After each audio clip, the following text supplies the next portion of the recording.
Welcome to the High Tech Freedom Podcast. This is a podcast where we bring successful tech sales professionals, thought leaders, and entrepreneurs to share best practices, insights, and lessons learned with other tech sales professionals. As a sales professional, the more we learn, the more we earn. Once we earn it, how can we put those hard-earned commission dollars back to work to build additional income streams that will create the freedom we are all working to achieve? I'm your host, Chris Freeman. I'm a high-tech sales leader, real estate investor, and lifetime learner.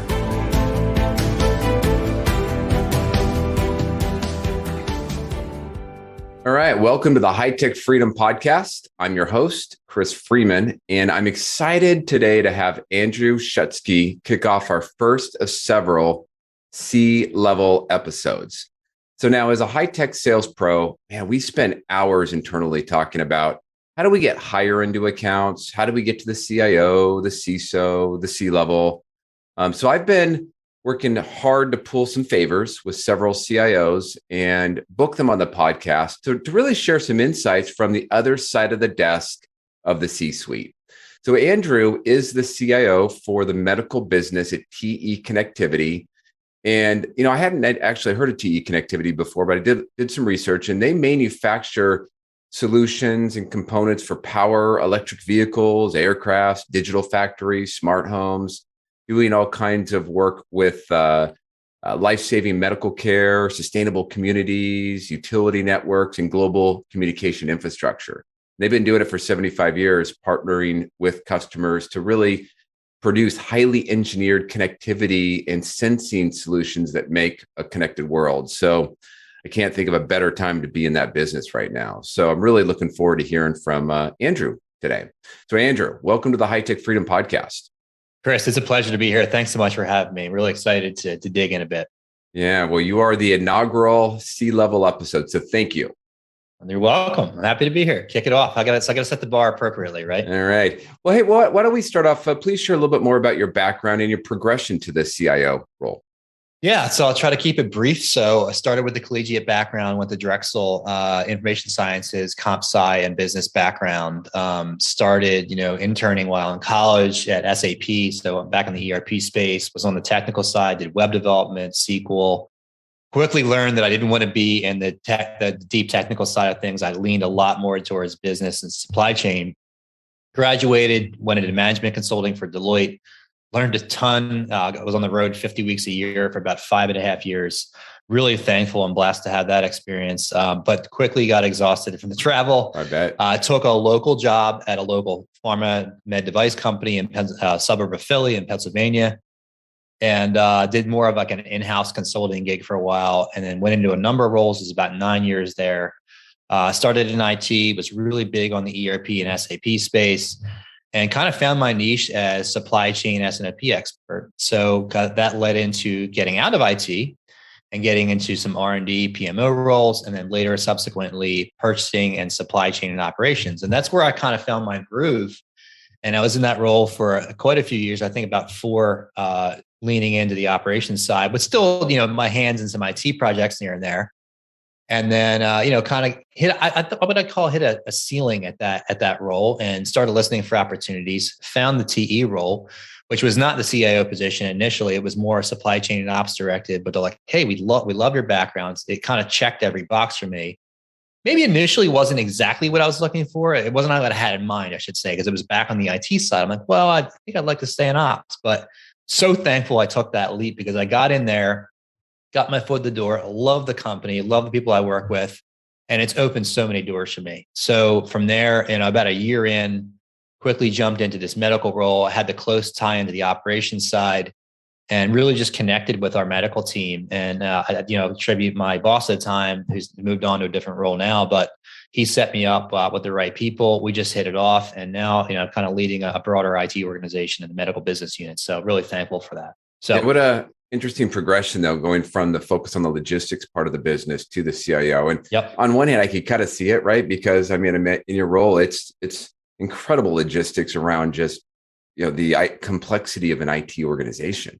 Yeah. And I'd say, I think it's not a traditional path by any means. You wouldn't see this in a textbook, but I think what makes a great tech leader or even a tech salesperson or anybody is relatability, right? Like, have you been in the shoes of someone who's struggling with problems day to day? Are you battling with inventory issues? Are you battling with system stability? Are you battling with, cost support quality? Or what challenges have you, and if you've lived in that, and you've been held accountable to those KPIs, what better position to be in to help someone solve those with capabilities and software, right? So that's what I think makes a great tech leader, is just having that relatability, the emotional intelligence, and being able to feel what they're feeling, right? What are you struggling with? What are you measured on? And how can I help you do your job? Yeah. How do I help you deliver? Bring some empathy to the discussion. Exactly. That's fascinating. So in your role, what does a typical day or week look like for you? No, I love that one. So first off, I should admit there's really no typical day. I work in a very, very global company with a very global team spanning from Costa Rica, Mexico, West and East Coast, the US, Ireland, and a little bit of Asia presence. So even hours can vary quite a bit day to day. There's some days that are like yesterday was quite a bit of firefighting. We had a government cybersecurity attack in Costa Rica. Some days like next week, I'll be spending with the leadership team in Minneapolis at one of our US headquarters facilities doing strategic planning and talent development. So there really isn't a typical day, but it's a balance of, managing a team, managing the day to day, building talent, and building value for the organization strategically with longer term initiatives like ERP and advanced analytics and stuff like that. So no typical day, but I love the variety. And I think that's why I really enjoy my job. It is part of the variety, and it's making a difference in the short term, midterm, and long term. Mm-hmm. Yeah, I imagine, Andrew, you probably have some tips or some suggestions on how to balance that. When you look at your week, your month, your day, for people that are running hard, how do you prioritize and create focus on the things that matter? No, great question too. And it's something I'm refining constantly, right? I don't have the magic bullet, but I do have a process that I've been working on. So Sundays I reserve for taking a look at the week ahead. And if you do it too far in advance, things change so much. They're very dynamic, vendor calls with, tech professionals and internal team calls and one-on-ones. I like to take a broader look at the week ahead. Too soon, sooner than that or further than that doesn't make a lot of sense. You just kind of see where my priorities going to be. What can I shift out? What can I pull in? What's going to be hot? Because the reality is priorities change every day, every week, usually every week. You need to fine tune a bit and remain flexible and just keep your eyes on the bigger pictures. And as things bubble up, can you delegate? Can you push it out? Can you pull things in? You just need to be flexible and just realize that, number one, it's only a job. You can't get emotional, just stay professional and just be fluid and just be open to change. Yeah. Wow. I have so many questions for you, but I want to keep it focused here. So, a lot of my listeners, they're high tech sales pros, high tech sales leaders. How often in a given week do you meet with vendors or vendor reps? So it's interesting when you say vendor, I got different interpretations of that because the way our organization's structured, a lot of our internal teams act as vendors for us. We have central support functions. We've got our own medical functions that we deal with internally, and then we have like truly third party external vendors. So if you include both internal and external vendors, I would say every day. Wow. If you say external vendors, probably like once a month, maybe for different capabilities. We try not to consume that every day because it jerks things around. But generally, the way our process works is we'll set, a strategic direction around what capabilities do we have, what do we need, what are we missing, assess the gaps, assess our internal talent and capabilities. Like, what do we want to make versus buy decision, right? What do we want to play? What do we have the competencies to do internally? And then if we have gaps, does it make sense to build that if it's a sustainable need for years to come? Or is it a temporary thing, like an ERP project? Hey, we need to ramp up 60 people. I don't need 60 people for 5 years, right? Or maybe I lean on my center team. But we have the advantage of having 10 different business units here to lean on expertise in different functions. But I can tell you everybody's stretched thin. So when I pull in an external vendor, it's a matter of a lack of capability or missing capability, or it just could be straight up bandwidth and staff augmentation. So it depends, but yeah, I'd say generally every day there's some kind of capability or bandwidth discussion happening. Yeah. So at some point when you're engaging an external vendor, you have a gap. Correct. And you need to address that gap. That's correct. Yep. And how often are you, so in that situation, do you end up reaching out to that vendor, or have they hit you at the right time? Do you have an existing relationship? It's a combination of we get a lot of recommendations and referrals from adjacent business units or other CIOs. Say, hey, sometimes it's an awareness issue, right? Like, hey, did you know you could be leveraging advanced analytics in this area? So there could be an awareness play, or you could be leveraging machine metrics and automation intelligence that you're not doing. Or sometimes it's straight up, I need to go put out an RFP or an RFQ and say we have a need. Let's go bid it to our 3 closest relationships with our vendors existing. So it could be a mix of it's a sourcing event or it's an internal relationship referral type deal. Yeah, such a great point. So I was just recording another podcast yesterday, and we were talking about the power of referrals. And when you have a big account and you're working with a big company, there's other people within that organization that may have needs. And, the fastest way you can add value is leveraging the work that you've already done versus trying to go. I mean, we all want new logos, but if you can go grow within an account, leverage the success that you've had. Yeah. That's so powerful. Absolutely. And I can tell you as a client, I think quality is a given, right? Customer response and meeting our needs is a given. What sets the great vendors apart from maybe the good is being able to execute quickly, right? Because there's already enough bureaucracy sometimes in contracts review and getting things set up. But if you already have, a working knowledge of an organization and some of the relationships built there, we value that too. It's not just a quicker in for you guys and quicker commissions. It's better for us. We can get what we need faster, right? So I think that's what sets a lot of the competition apart. Yeah. Speed matters, right? Definitely. It's you're not just doing a technology project for the heck of it. There's some business need on the other end, and there's a timeline. I mean, that's the thing. Like everything we do, I should say, the majority of these strategic projects we do have an ROI, right? And we believe in those numbers. And the sooner we can realize those benefits, the better off we are, and the better off you guys are as service providers, right? So that's kind of a balancing act. So Andrew, I imagine you get a few inbound sales emails or calls periodically. Maybe somebody hits you up on LinkedIn. Yeah. Yep. What frustrates you about that? To be honest, it's not frustrating because I get so many of them. I just I filter them out and I use it more of an as needed basis, right? Like if it's a cold outreach without a tie in to a need, then I just, again, you get 3, 4, maybe 400 emails a day. It doesn't frustrate me. I just scan through them. I mean, I just kind of plow through. So it doesn't bother me. It's not an effective, for me, it's not an effective means of communication. So, Well, maybe give me an example of where somebody has reached out to you and you looked at it as like, man, they just hit the mark. What was it that they did? Well, generally it's solicited, right? So if we have a need for, machine connectivity, I'm just going to make up something, and we know who the players would be, and we know we started a sourcing event, then we have engaging, meaningful dialogue, and they have some sense of what we want, and we have some sense of what the capability provider can do.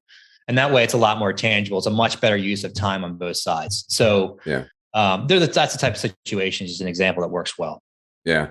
So we talked a little bit about speed and ability to navigate within the organization based on a relationship. But I think it back to maybe sales reps that you've worked with.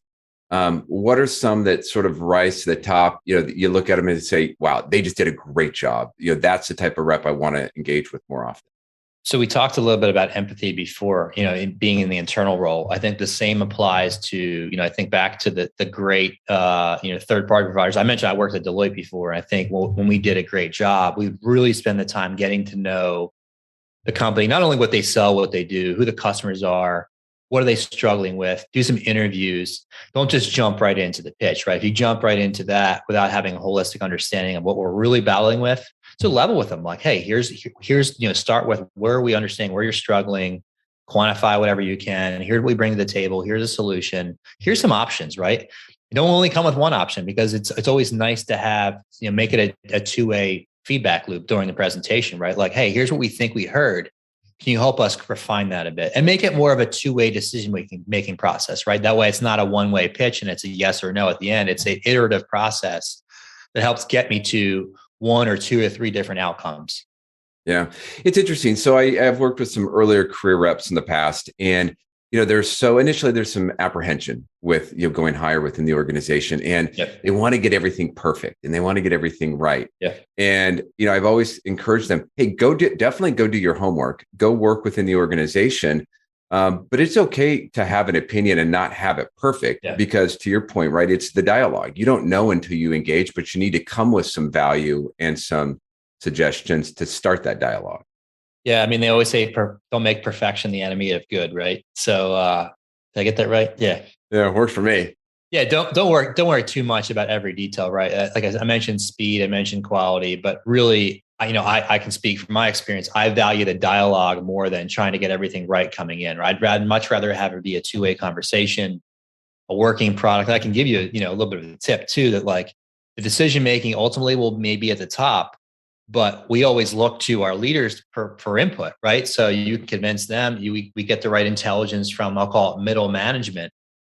We can make better decisions. Mm-hmm. Yeah, that's great input. So maybe flipping it around a little bit. So when you're thinking about, a large technology plan that you feel might have some value to the business, Yep.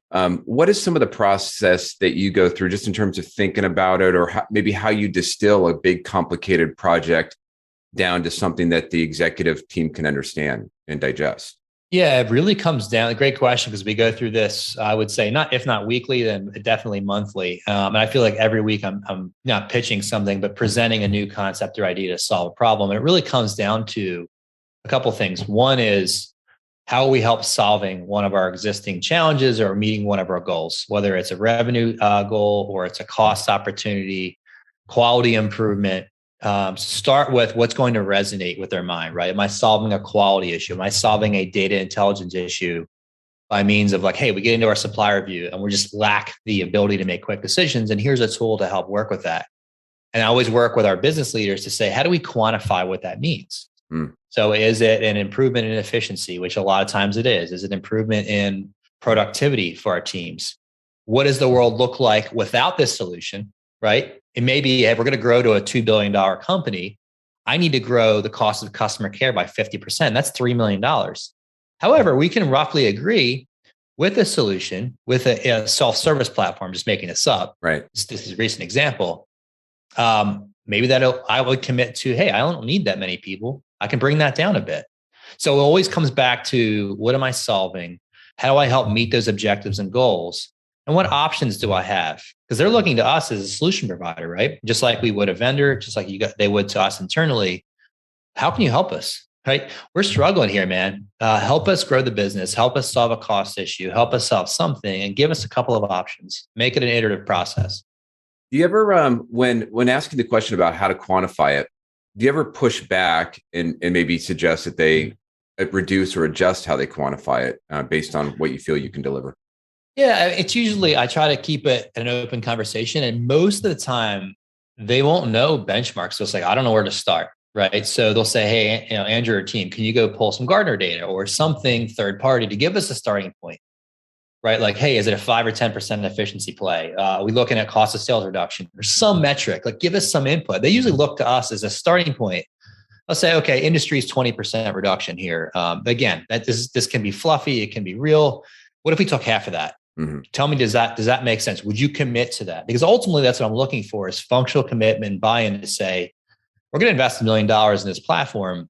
Does it bring $500,000 annual benefits to you? Does that make sense? Does that feel real? Will you sign up for that value? Because ultimately, when we go to commit those dollars to our CFO, he's looking for functional ownership and commitment of, does this make sense to you? Do you buy in? Can I hold you accountable to this? Mm-hmm. Right.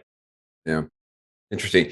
Hey, and I want to be respectful of your time. So just a couple more questions, but sure. From a cloud perspective, right? A lot of clients are moving a lot of their infrastructure, both to public clouds as well as SaaS type apps.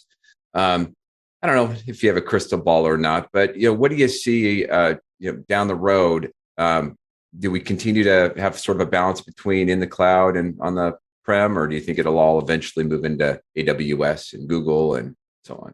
Yeah, I mean, trend-wise, we're heavy on the cloud and AWS front right now. I do see that as a longer-term trend. No reason to believe that we would revert back to local on-prem stuff. But I see no reason to believe, outside of maybe some security mishaps that may come up. But I think I'm reading a finance book right now, and it's always like, these things that come up in the future, they're never predicted, right? So there could always be some third-party variable that can disrupt that. But for right now, everything we know tends to be leaning towards, hey, it makes a lot of sense from a business perspective, from a value perspective, sustainability and cost perspective, to go to AWS cloud service provider. Yeah. Well, you mentioned security, and more and more companies now are starting to dig deep just because of the current Russian conflict. What's top of mind right now for you as it relates to just overall IT security? Really just keep it as simple as possible, keeping the lights on, like keeping the business humming. I mean, we can't afford it. It always feels like we're up against a month end close. So from a business leader perspective, just don't do everything we can to prevent and mitigate potential risks and issues, right? And just keep the lights on, right? So do everything you can, be as proactive as you can, have an ear to the ground, keep up with current trends, keep our environment current, complete, and accurate and compliant. Simple as that. Yeah. What's about, it's tough because security is one of those areas where you can spend endless amounts of money to just find that additional area you can secure. What's that balance? It's a broad question. What's that balance of just having the proactive security versus that good enough? How do you judge or measure that? Yeah. I mean, every industry is going to have a different take on that. Like, where we're at not quite as vulnerable as like a government agency, or I used to work, in aerospace and defense, and that was a whole lot more. They may invest a much higher percent of revenue than like a medical device company would, right? Because we're not as high on the radar. So it really depends on, I've been in different industries, but primarily between medical, industrial technology, and aerospace and defense. And on that aerospace defense side, they lean towards the overkill side. Yeah. Yeah. So whereas, it's more of a risk threat assessment type deal where how much we invest or how proactive, how many bodies we put towards it, how many vendors we engage with will depend on what we assess the threat level to be.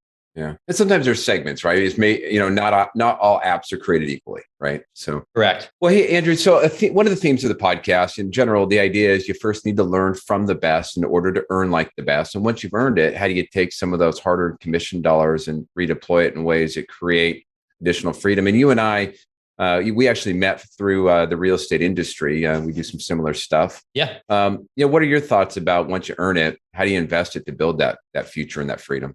Yeah. So one of the things that's been prominent for me, I've always been, a stock investor, a 401k guy from 20 plus years ago. And, somewhere along the lines of the last, let's say 5 years, I started to look at really thinking about how to diversify a bit because I lived through the volatility of the .com stuff early on in 2008, 2009. And then now we've got a lot going on, politically, economically, with COVID and, you mentioned the Ukraine thing. And, a few years back, I got serious about getting heavier into real estate. I've been in real estate since 2007 and on smaller scale, single family, short-term rental stuff, and really started to think about how do I put more, I really enjoy it. It's a passion of mine. How do I put a few more chips on the table to help accelerate the journey of diversification, create tax advantage wealth, and ultimately leave behind a legacy? I want to do more than with my earnings, the RSUs, the stock options, the bonuses. No commissions for me. I'm not a sales guy, but same concept, right? Right. How do I make the most of that? How do I make the most of reducing volatility and just growing wealth year over year? So got into multifamily in late 2020 as an awesome vehicle for wealth generation and wealth preservation. And started as a limited partner investor, bought into a deal locally, did a bunch of research on bigger pockets, read a bunch of books. I'm like, wow, this is really powerful. I love to be a little bit more involved. So then I started reaching out to my fellow technology and engineering professionals and started looking for partners and bringing them deals. So every deal I invested in, I'd share it with my investor network. And now it's spiraled upwards over 100 people. So quickly escalated, and it's become more than a passion of mine, and happy to spread the words. I think it's a hidden gem in the investing world that I tell all my technology professionals, and I love to share and educate them along the way. Yeah. I originally started doing smaller investments and I was had just bought my first duplex prior to the .com bubble. And I was heavy into, I was working at Lucent at the time. So all my stock was Lucent, all my ESPP was Lucent, and all of that was great until it wasn't. And so I watched it go down to zero. And I remember I had a future partner of mine. He had been buying a smaller apartment buildings here in the Portland market, and he'd had them for a long time.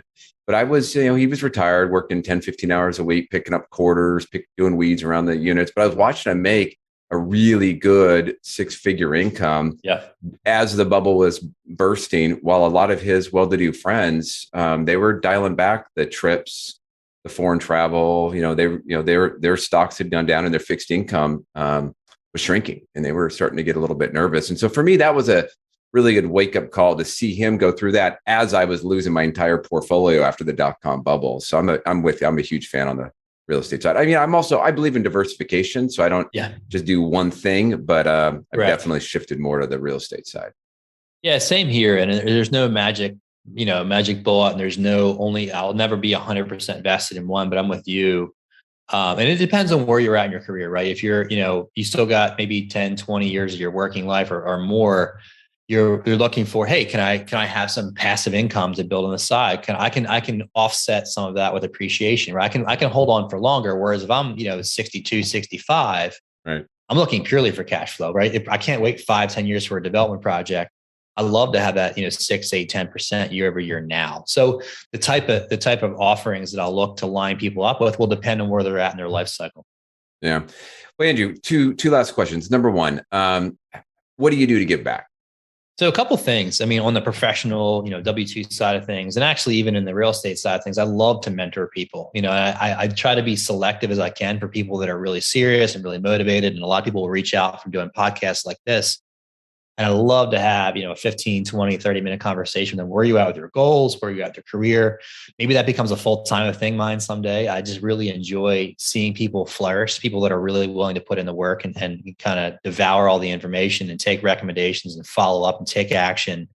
That's my number one. And number two is I run my own podcast. And I love to share and interview my conversations I have with people like yourself, one-on-one or two-on-one, and broadcast that to the world. So I love to share my learnings with them. Yeah. And what is the name of your podcast? It's a Crushing Cash Flow. Okay. So go check out the Crushing Cash Flow. And then Andrew, if somebody wants to get hold of you, how can they reach out?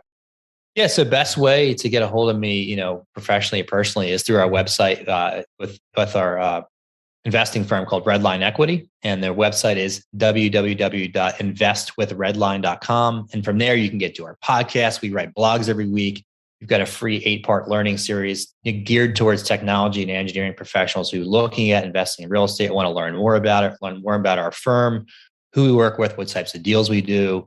Get everything through the website. You can sign up on there and get everything through there. So, all right, well, check them out. Andrew, it's been a pleasure. Thank you. I know I'm your 7th call for the day, so I really appreciate the time. All good, man. It's a blast. Thanks, Chris. All right, take care. Thanks again for joining us today. To get more sales and real estate tips, you can subscribe to our newsletter at hightechfreedom.com. You can also join our private Facebook and LinkedIn group that is exclusively for sales professionals. If you found a nugget of good information in the podcast, please subscribe, give us a positive rating, and write a review.